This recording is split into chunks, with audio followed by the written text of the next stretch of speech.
குடியரசு தினத்தை முன்னிட்டு ஆளுநர் மாளிகையில் இன்று மாலை நடைபெற உள்ள தேநீர் விருந்தை தமிழ்நாடு அரசு புறக்கணிப்பதாக அறிவித்துள்ளது.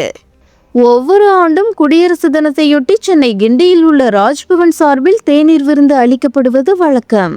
முதலமைச்சர், அமைச்சர்கள், அரசியல் கட்சி தலைவர்கள், நாடாளுமன்ற மற்றும் சட்டமன்ற உறுப்பினர்கள், உயர் நீதிமன்ற நீதிபதிகள், மூத்த IAS, IPS அதிகாரிகள், பல்கலைக்கழக துணைவேந்தர்கள் உள்ளிட்ட பல்வேறு துறைகளைச் சேர்ந்த ஆளுமைகள் பங்கேற்பார்கள். அந்த வகையில் இந்த ஆண்டுக்கான குடியரசு தின தேநீர் விருந்தில் பங்கேற்க அரசியல் கட்சியினர் உள்ளிட்ட பலருக்கும் ஆளுநர் மாளிகை சார்பில் அழைப்பிதழ்கள் அனுப்பப்பட்டிருந்தன.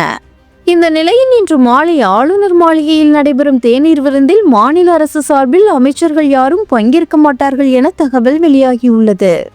தமிழ்நாட்டின் நலன்களுக்கு எதிராக ஆளுநர் தொடர்ந்து செயல்படுவதாக கூறி அதற்கு எதிர்ப்பு தெரிவிக்கும் வகையில் இந்த தேநீர் விருந்தை புறக்கணிப்பதாக அரசு தரப்பில் தெரிவிக்கப்பட்டுள்ளது. ஏற்கனவே காங்கிரஸ், இடதுசாரி கட்சிகள், VCK, மதிமுக உள்ளிட்ட கூட்டணி கட்சிகளும் ஆளுநரின் தேநீர் விருந்தை புறக்கணிப்பதாக அறிவித்துள்ளது. சமீபத்தில் ஆளுநர் சட்டப்பேரவையிலிருந்து வெளிநடப்பு செய்த சம்பவத்தை தொடர்ந்து மாநில அரசு மற்றும் ஆளுநர் இடையே கருத்து வேறுபாடு உச்சக்கட்டத்தை எட்டியுள்ளதாக தகவல் வெளியாகியுள்ளது.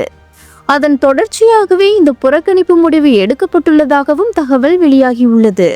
இதற்கிடையே அதிமுக, பாஜக உள்ளிட்ட கட்சிகள் ஆளுநர் மாளிகையில் நடைபெறும் தேநீர் விருந்தில் பங்கேற்க உள்ளதாகவும் தகவல் வெளியாகியுள்ளது.